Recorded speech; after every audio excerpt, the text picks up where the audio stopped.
दिल्ली में चुनाव जो होने वाले हैं उसमें जो राज्य सरकार है उसको दिल्ली की जनता ने बहुत बार मौके दिए, केंद्र सरकार को कई बार मौके दिए। पिछले 10-12 सालों से दिल्ली में दोनों राज्य और केंद्र सरकारों की जो वर्चस्व की लड़ाई है उसमें दिल्ली के लोग पिस रहे हैं और कांग्रेस पार्टी एक बेहतर विकल्प बनकर सामने आई है। हम लोगों ने जनता को कुछ गारंटीज दी हैं और जब कांग्रेस सरकार थी शीला दीक्षित जी की तो विकास जो हुआ था दिल्ली में जनता उसको याद कर रही है। और मुझे लगता है कि आपस की वर्चस्व की लड़ाई में अपने आप को बड़ा साबित करने में शीश महल और राजमहल में कितना रुपया खर्च हुआ, इन चर्चाओं से हटकर कांग्रेस ने एक बेहतर ब्लूप्रिंट जनता के सामने प्रस्तुत किया है। मुझे पूरा विश्वास है कि मजबूती से लड़ेंगे, परिणाम अच्छे आएंगे और कांग्रेस पार्टी का परफॉर्मेंस पहले से बहुत बेहतर रहेगा दिल्ली के अंदर। इंडिया गठबंधन बन नहीं पाता है स्टेट में, कहीं नुकसान नहीं होगा? इंडिया गठबंधन का जब हमने राहुल गांधी जी, खड़गे जी ने शुरुआत करी थी तो सब दलों को साथ लेकर आए थे लोकसभा में और बहुत बेहतर परिणाम आए थे, चाहे वो महाराष्ट्र में हो, उत्तर प्रदेश में हो, राजस्थान में हो, हरियाणा में हो। और एनडीए के साथ मुकाबला करने के लिए इंडिया गठबंधन पहले भी मजबूत था, आज भी मजबूत है। अलग अलग राज्यों में जो परिस्थिति बनती है उसके अनुरूप लोकल यूनिट्स को देखकर अलग दल निर्णय करते हैं। और जहां तक इंडिया गठबंधन की बात है, पहले भी मजबूत था, आज भी मजबूत है। और भारतीय जनता पार्टी को चुनौती देने के लिए नेशनल लेवल पर अगर कोई दल है तो वो कांग्रेस पार्टी है। केजरीवाल जी पर कल हमला हुआ था, वो किस तरह से देखते हैं? मुझे लगता है कि हिंसा की कोई जगह राजनीति में नहीं होनी चाहिए, लेकिन जो जनता जवाब मांग रही है, जिन लोगों को सत्ता दी थी दिल्ली में, केंद्र में, राज्य में, दोनों भाजपा और आम आदमी पार्टी सिर्फ आपस में तू तड़ाक और आरोप प्रत्यारोप में फंस गई है और मुझे लगता है कि दिल्ली के लोगों को उसका खामियाजा उठाना पड़ रहा है। लोग बेहतर विकल्प चाहते हैं और अच्छा ऑप्शन कांग्रेस पार्टी बनकर सामने आएगी। अगर ट्रंप के हाथ में सत्ता जारी है, भारत का फायदा और नुकसान देखा जाता है, उससे आप क्या सोचते हैं? मुझे लगता है कि दोनों मुल्कों में सत्ता किसी के पास भी हो, लेकिन दोनों सबसे बड़ा लोकतंत्र, सबसे पुराना लोकतंत्र है और दोनों देशों के जो द्विपक्षीय संबंध हैं वो अटूट हैं, बहुत मजबूत रहेंगे। और जो भी नया राष्ट्रपति बनता है जनता की चॉइस से बनता है, तो मैं तो उनको शुभकामना देता हूं और उम्मीद करता हूं कि भारत अमेरिका के जो संबंध थे वो पहले से और बेहतर हों, आर्थिक रूप से, सामाजिक रूप से दोनों देश और करीब आए।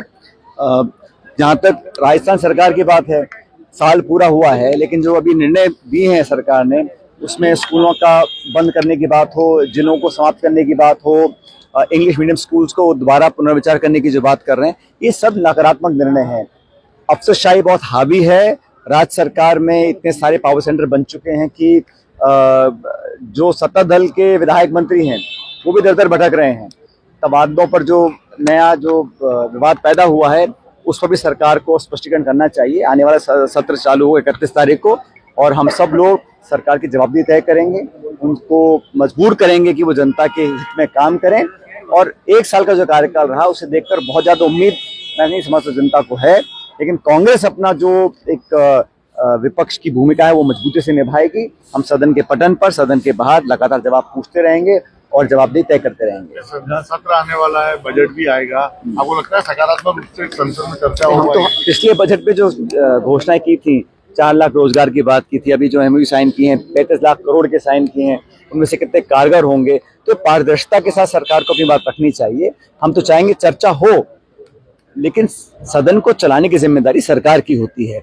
हर मुद्दे पर चर्चा हो और कई बार जैसे मैंने देखा है पार्लियामेंट के अंदर, लोकसभा के अंदर हाउस एडजर्न कर सरकार अपने जवाब देने से बच जाती है और हम लोग जवाब मांगते हैं। तो सार्थक चर्चा हो, संवाद हो, पूरा देश प्रदेश देखे कि सत्ता पक्ष विपक्ष किस प्रकार का आचरण रखते हैं। हम तो हमेशा सदन चलाने के पक्ष में रहे हैं। इस सत्र में भी हम चाहेंगे, बड़ा महत्वपूर्ण सत्र है बजट सत्र, हम चाहते हैं चर्चा हो, सवालों के जवाब दिए जाएं। कई नेता जो है अलग अलग जिलों के इलाके के आपसे आके मिल रहे हैं, उनके जिलों में बुला रहे हैं, आपको इनवाइट कर रहे हैं। किस तरह से अब आप अपने राजस्थान में अपनी भूमिका को देखते हैं, क्योंकि बड़ी जिम्मेदारी आपको अभी तक अलग अलग नेताओं को, कार्यकर्ताओं को पार्टी जिम्मेदारी देती है और हम सबको अलग अलग हमारे काम बांटे हुए हैं, लेकिन राजस्थान के साथ जो संबंध है, जो रिश्ता है वो अटूट है और यहाँ के लोगों के प्रति, यहाँ के कार्यकर्ताओं के प्रति जो हमारे दिल में जगह है उसको कोई कम नहीं कर सकता। आज हम विपक्ष में हैं, लेकिन जहाँ जहाँ कार्यकर्ताओं को ज़रूरत है, पार्टी को ज़रूरत है, संगठन के रूप से जहाँ जहाँ जनता बुलाती है हम सब लोग वहाँ जाते हैं और सबको साथ लेकर चलते हैं।